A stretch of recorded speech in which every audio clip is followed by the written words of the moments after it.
রমজান সামনে আসতেছে। আশা করি আগামী শুক্রবার প্রথম রোজা হবে বা বৃহস্পতিবার। বৃহস্পতিবারে না হলে তো শুক্রবারে প্রথম রোজা হবেই হবে। আগামী শুক্রবার আমরা জুমা পড়ব রোজার ভিতরে। হ্যাঁ, মোমেনের তো খুশিতে, এই উম্মতের তো খুশিতে বাগ বাগ হয়ে যাওয়া উচিত।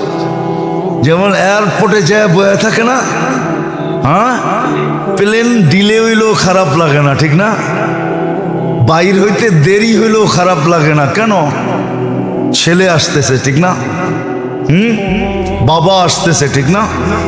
স্বামী আসতেছে, ঠিক না? ভাই আসতেছে, ঠিক না? আপনজন আসতেছে, ঠিক না? প্রবাস থেকে আসতেছে, ঠিক না? লাগেজ সাগেজ নিয়ে আসবো এই জন্য, ঠিক না? কি হ্যাঁ, আরো দাঁড়ায় দাঁড়ায় বলে আমগো কষ্ট কি, ওর কষ্ট তো আরো বেশি। ও তো 8 ঘন্টা 10 ঘন্টা 14 ঘন্টা 18 ঘন্টা সফর করে আসতেছে। হায়, ওর কষ্ট জানি কত হইতেছে।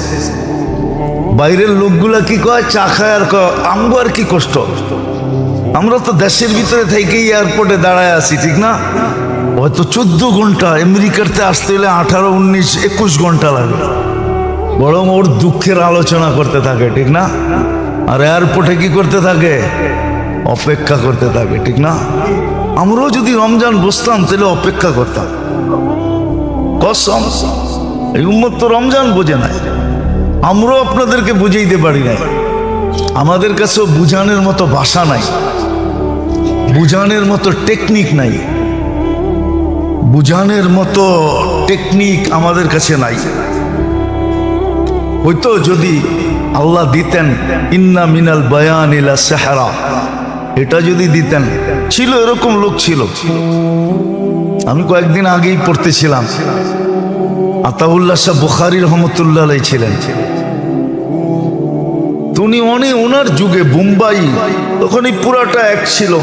বোম্বাই ইউনিভার্সিটিতে উনি বয়ান করতেছিলেন এশারের পরে, ফজরের আজান পর্যন্ত বয়ান করছেন। সবাই ওইখানে উল্লেখযোগ্য লোকেরা লিখছে যে আমাদের খবরই হয় না যে ফজর কখন হয়ে গেল। তো বয়ানের ভিতরে এরকম আসর ছিল, আমরা তো পাই নাই, জানি না। বয়স তো শেষের দিকে, আল্লাহ দেয় কিনা ইন্না মিনাল বায়ান ইলা সাহরা। আরে আমিন বলেন না। আপনারও তো দেখা যায় বখিল কম না। আসলে সমাজ খারাপ হয় কখন জানেন? কয়ে ফেলমু, অসুবিধা নাই তো। বখিলদের হাতে যখন মাল চলে যায় তখন সমাজের বেড়া গরক হয়ে যায়। বখিলদের হাতে যখন মাল চলে যায়, মাল যখন বখিলদের হাতে যায়, কিতাবের লেখা, আমার লেখা না, আল্লাহর রসুল বলে গেছে, আমি বলি নাই। বখিলদের হাতে যখন মাল চলে যায় তো সমাজের বেড়া গরক হয়ে যায়, সমাজ ব্যবস্থা তখন ভাঙ্গা পড়ে। মাল যখন বখিলদের হাতে চলে যায়, আর মাল যখন সখীদের হাতে থাকে তখন সমাজ ব্যবস্থা, মানুষ গরিব হইতে পারে কিন্তু সমাজ ব্যবস্থা A to Z থাকে, A to Z থাকে, ভাঙ্গা পড়ে না। যেমন আজকে সমাজ ব্যবস্থা ভাঙ্গা পড়ছে, মাল সব এক শ্রেণীর লোকেদের হাতে চলে গেছে, যারা ছাড়তে চায় না আরো বাড়াইতে চায়। বকিলদের হাতে চলে গেছে। উদাহরণ দিলে দেওয়া যায় কিন্তু সময় অনেক লম্বা হয়ে যাবে। হাতেম তাই একদিন বাহির হয়েছে, তো ঘুরতে ঘুরতে ঘুরতে ঘুরতে রসদ শেষ হয়ে গেছে। এক বাড়িতে গেছে, যে পরিচয় দিছে আমি হাতেম তাই। তো ওই বেটা ছিল গরিব, 2টা বকরির মালিক ছিল। কয়টা? তো খুশির ঠেলায় 2টা জব করে খাওয়া হয়ে গেছে। খায়াটা যখন হাতেম তাই ফিরতে ছিল, তোর জন্য 400 বকরি দিলাম তোকে, 400 বকরি। তো সঙ্গীরা বলতেছিল, সঙ্গীরা তো বকিল ছিল কি, কিন্তু হাতেম তাই তো বকিল ছিল না, দম তো সখীর হাতে ছিল। তো সে কয়, বেটা আমি বড় দাতা না, এই বেটায় বড় দাতা। কয় কি কইরা? কয় আমার তো 4 লক্ষ আছে, এটার ভিতর থেকে আমি 400 দিছি। ওর তো ছিলই 2টা, ও ও তো পুরা দোনোটা আমারে খাওয়ায়া দিছে, তো ও তো আমার চেয়ে বড় দাতা। ধন যখন দাতাদের হাতে যায়, সখীদের হাতে, তখন সমাজ ব্যবস্থা ঠিক থাকে,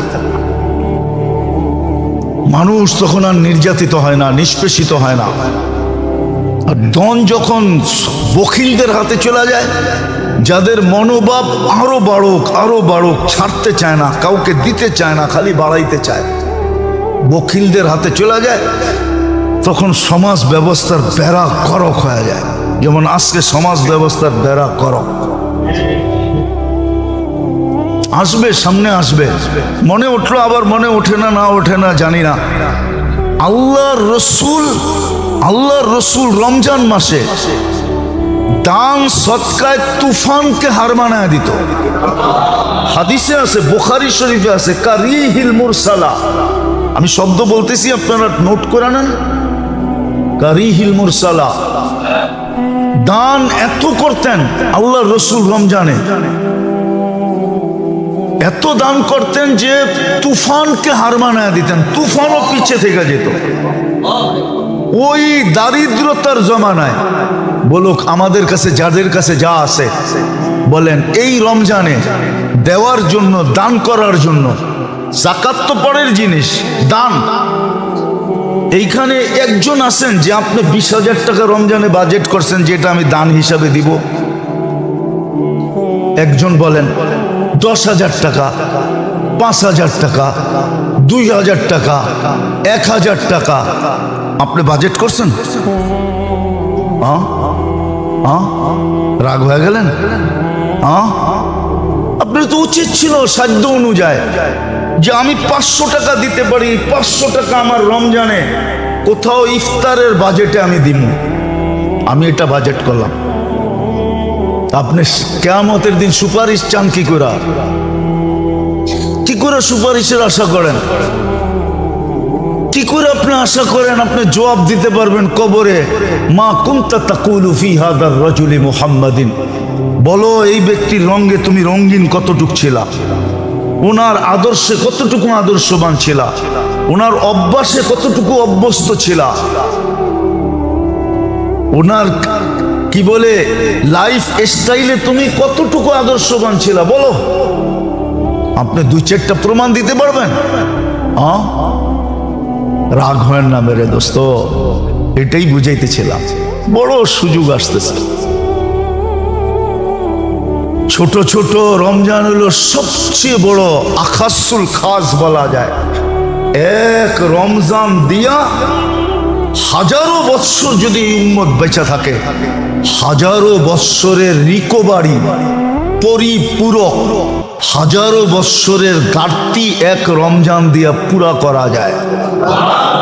আমি আপনাকে চোখে আঙ্গুল দিয়া দেখায় দেব, সর্ব লাইনে পুরা করা যায়, এক লাইনে না, সর্ব লাইনে যত লাইন আছে।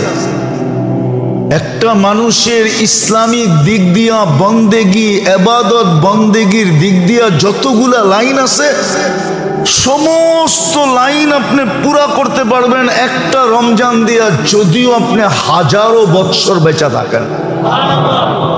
আমি মিলাই দিব, ওলামা মানুক আর না মানুক। কেন আল্লাহ খায়ের বলছে, খায়রুম মিন আলফি শাহর। আর খায়ের ব্যাপারে আল্লাহ নিজে বলছে, ওয়ালি খায়রি লা নিহায়া, আমার মঙ্গলের কোনো সীমা রেখা নাই। কিন্তু আপনি বাজেট করছেন, আপনি প্রস্তুতি নিতেছেন। মুআসাসাতের সহযোগিতা, সহমর্মিতার মাস তো আসতেছে। কে কে নিয়ত করছে যে আমি সহমর্মিতা দেখাবো, সহমর্মিতা দেখাবো? কোন মালিক নিয়ত করে ফেলছে যে এইবার আমি চাকরের সাথে, কর্মচারীর সাথে সহমর্মিতা দেখাবো, পরিশ্রম কমায়া দিব? একজনও তো নাই। আল্লাহ আমাদেরকে বুঝার তৌফিক দান করে। আল্লাহ চায় বিদায়ী এই সুযোগগুলা নিজে নিজে করে দিছেন, নাইলে এই সুযোগগুলা করে দেওয়ার কোনো দরকার ছিল না। আছে আমাদের সমাজে, উদাহরণ দিলে দেওয়া যাবে। গার ধাক্কা দিয়া বাহির করে দিয়া বলে তোরটা তুই কইরা খা, তোরটা তুই নাই এরকম উদাহরণ? দুই একটা আছে। মুসলিম জগৎ ছাড়া সারা জগতে এই উদাহরণই। 18 বছর হইতে দেরি, মা বাবা পুলিশ স্টেশনে দৌড়াইতে দেরি করে না। প্রথম যে মা বাবা লেখায় আমার সন্তান 18 বছর হয়ে গেছে, আমাদের দায় দায়িত্ব শেষ, যা করব ওর কান্দে পড়ব, পুলিশ আমাদের কাছে আইসো না যে সন্তান আমার বলে আমারে ধরে লয়ে যাবা না। 18 বছর হয়ে গেছে, আমাকে দায় দায়িত্ব শেষ। যা মা বাবা সিগনেচার করে পুলিশ স্টেশনে দিয়ে আসে। আবার সন্তানও যায় পুলিশ স্টেশনে বলে আমার 18 বছর হয়ে গেছে, আমি স্বাধীন, আমার ব্যক্তিগত ফ্রিডম, আমি মা বাবার অধীন না। সারা দুনিয়াতেই তো এই রুলস, খালি মুসলমান ছাড়া। মুসলমানের ভিতরও হাজারো লক্ষ আছে বলে তোরটা তুই ওইরা খা। আল্লাহ এরকম বলে দিতে পারতেন, কিন্তু না। ওই যে বললাম না, মানুষ বানায়া, মুসলমান বানায়া, উম্মতে মুহাম্মদী বানায়া মানুষ বানাইলেন, সদিচ্ছায় মুসলমানের ঘরে পাঠাইলেন, সদিচ্ছায় উম্মতে মুহাম্মদী বানাইলেন। আমাদের নবীজি তো মনে হয় এই জন্যই বেশি কাঁদছে না, এই জন্যই কান্না, এই জন্যই ছিল। এত কিছু করার পরেও যদি না শিখলো, না জানলো, না বুঝলো, আজকে বুঝিও না আমরা। যদি বুঝতাম তাহলে পরিবেশই কিন্তু ভিন্ন রকম হতো, পরিবেশই ভিন্ন রকম হতো। ওটাই বুঝাইতে চাইতেছি। এই ভালোবাসার কারণে আল্লাহর মানুষের সব কিছু মানুষের কাছে চাওয়া, মঙ্গল চান, সফলতা চান, সুখ চান, শান্তি চান, আরাম চান। আবার সাময়িকে চান না, চিরদিনের জন্য চান। আবার এইখানেরটা চান না, ওইখানেরটাও চান। আবার শুধু ওইখানেরটা চান না, এখানেও চান। দুনিয়ায় যতদিন থাকবে অতদিন যেন সুখে থাকে, শান্তিতে থাকে। এটা আল্লাহ চায়, আর এটা যুক্তিসঙ্গত, অযৌক্তিক না। এটার জন্যই আল্লাহ ব্যবস্থাপনা। এগুলা অর্জিত কিভাবে হবে? ওই ব্যবস্থাপনা। একটা বড় সহজ আবার সূক্ষ্ম। সহজ কিন্তু একটু সূক্ষ্মতা আছে। শরীরটা কিন্তু মাটিতে তৈরি। কিসের থেকে? এটার সমস্ত উপাদান মাটির ভিতরে রাখছেন আল্লাহ। শরীরটা কিসের থেকে তৈরি? এটা সমস্ত প্রয়োজনীয়, শরীরের সমস্ত প্রয়োজনীয় উপাদান তার ভিতরে রাখা। কে রাখছে? মাটির ভিতরে রেখে দিয়েছে। কিন্তু পুরা শরীরটাকে যে সজাগ রাখে, সচ্ছল রাখে, চলমান রাখে, অ্যাক্টিভ রাখে, পুরা শরীরটাকে যেই জিনিসটায় চালায়, ওটার নাম কি?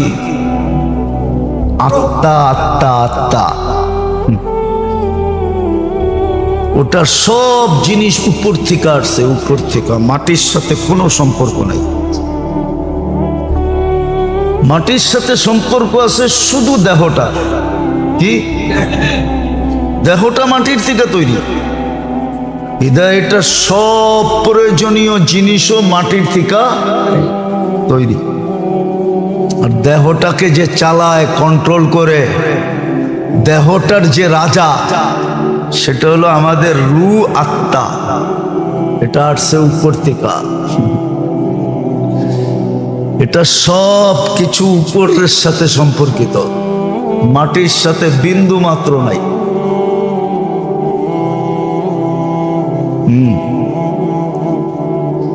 রাজা যেমন, প্রজা তেমন হয়। এই জন্য সুখ, শান্তি সবকিছুর সম্পর্ক হলো আত্মার সাথে, দেহের সাথে না। আত্মা সুখী তো দেহ সুখী। আত্মা সুখী না, দেহ সুখী না। আত্মা সুখী তো দেহ, আত্মা চলে গেলে দেহের কোনো দাম থাকে না। আত্মা চলে গেলে দেহের কোনো দাম নাই। দেহ 1 টাকা দিয়েও কিনবে না। এই জন্য আল্লাহ রসুল উদাহরণ দিয়ে বুঝাইছিলেন, মরা বকরি পড়া আছে, বলছে মাইয়াস্তারি বিদিরহাম, কে 1 টাকা দিয়ে কিনবা?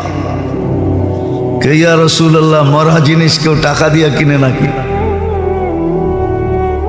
তো মরা দেহের কোনো দাম নাই,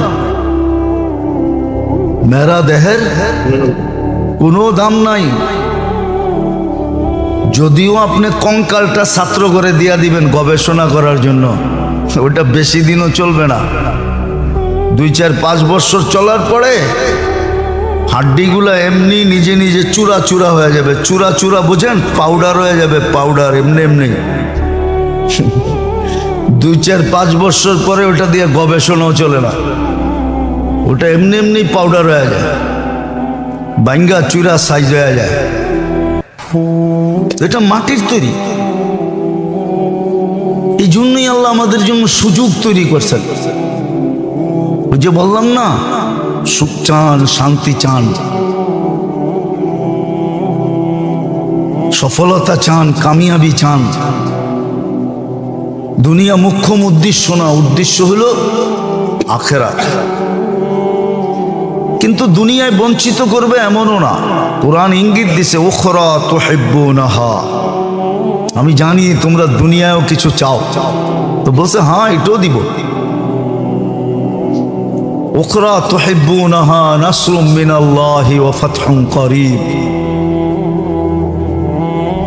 দুনিয়া যখন দিব আমি, তো 2টা জিনিস মিক্স করে দিব। মিক্স কি? 2টা জিনিসকে মিক্স করে দিব। নাসরুম মিনাল্লাহ একটা, ওয়া ফাতহুন করিব দ্বিতীয়। এই 2টা মিক্স করে দিব, 2টা মিক্স করে দিব যখন আমি দিব। আর যখন আমি দিব না, তুমি জোর করে নিবা, তখন এই 2টা থাকবে না। এই 2টা থাকবে না, এই 2টা থাকবে না, এই 2টা থাকবে না। মেসাল এখন দেওয়া যাবে না, উদাহরণ দিলে দেওয়া যায়, কিন্তু আমাদের সমাজে দেওয়া যাবে না, কথা এদিক থেকে ওদিক হয়ে যাবে। আল্লাহ বলে 2টা মিক্স করে দিব আমি। এই জন্য দিনদারের ভিতরে দেখা যায় দুনিয়া কম দিছে, দুনিয়া বেশি নাই। দুনিয়া কি নাই? বেশি নাই, কিন্তু ওই 2টা মিক্স আছে। নাসরুম মিনাল্লাহ ওয়া ফাতহুন করিব। নাসরুম মিনাল্লাহ ওয়া ফাতহুন করিব। সাহায্য আর সফলতা, এই 2টা মিক্স থাকে। কি? দুনিয়া বেশি নাই, অল্প, কিন্তু কাম কেমনে কেমনে জানি হয়ে যায়। কাম কাম কাম কেমনে কেমনে জানি। একটা কত ছিল না, বিয়া তো লেগে গেছে, কেমনে কেমনে জানি হয়ে গেছে। কেমনে কেমনে সব হয়ে গেছে, ইজ্জতের সাথে হয়ে গেছে। কি? ইজ্জতের সাথে হয়ে গেছে, বেইজ্জতির সাথে হয় নাই। হ্যাঁ, এটা আমি গ্যারান্টি দিয়ে কইতে পারবো। আপনাকে বিয়ের খাওয়ানো শর্ট পড়তে পারে, কিন্তু হুজুরকে বিয়ের খাওয়ানো শর্ট পড়ে না।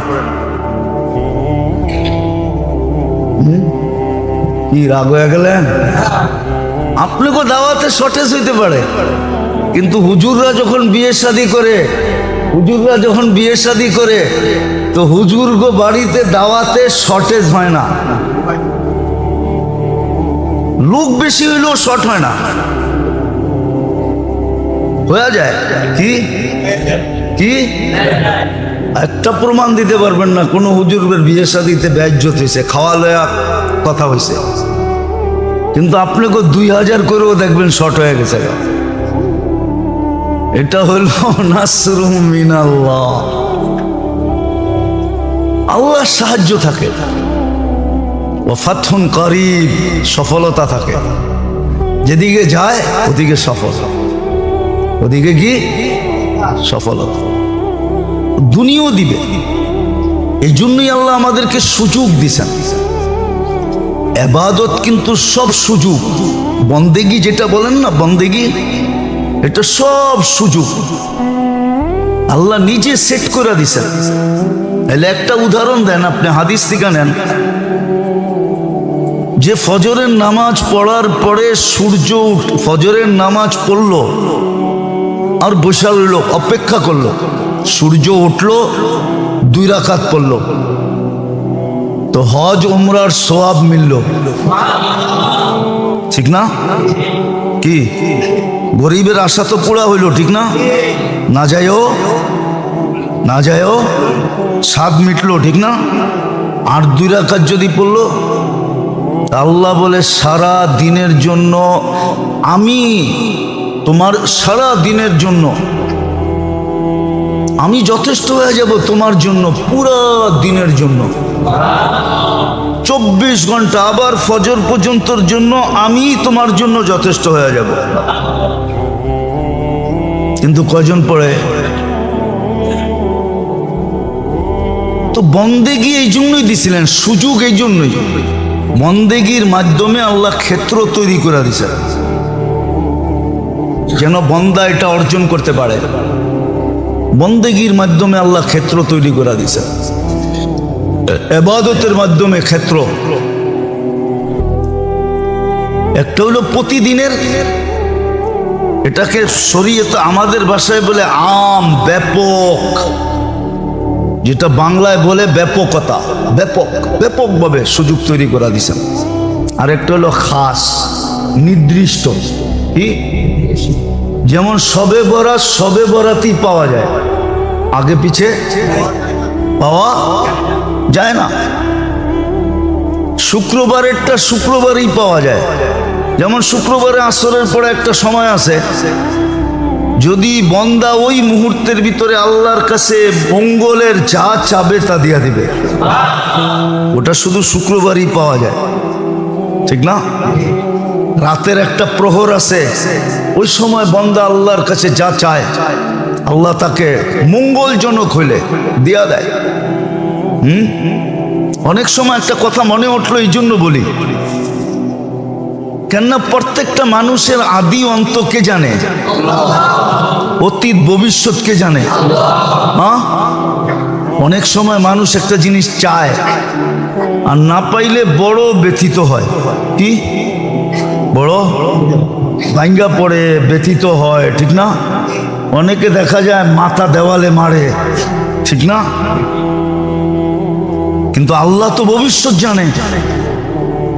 আল্লাহ ভাবে যে যদি দিয়া দিলাম ওর জন্য সামনে বিপদ হবে, এই জন্য দেয় না। একটা উদাহরণ কোরআন দিয়া দিমু। খিজির আলাইহিস ইসলামের সাথে মুসা আলাইহিস ইসলাম যখন খিজির আলাইহিস ইসলামের সাথে যাইতেছিলেন, তো একটা ছোট বাচ্চা বাচ্চাদের সাথে খেলতেছিল, তো খিজির আলাইহিস ইসলাম ওই বাচ্চাটাকে ধরা ঘাড় মটকায়া মেরা ফেলছে। তো মুসা আলাইহিস ইসলাম জিজ্ঞাসা করছে, আকাতালতা নাফসান বিগাইরি নাফসিন, কাতালতা নাফসান, কোরআন তো সব ভুল পড়তেছি না তো, বিগাইরি নাফসিন লাকাদ জিতা শাইআন ইমরা, এটা কি করলা?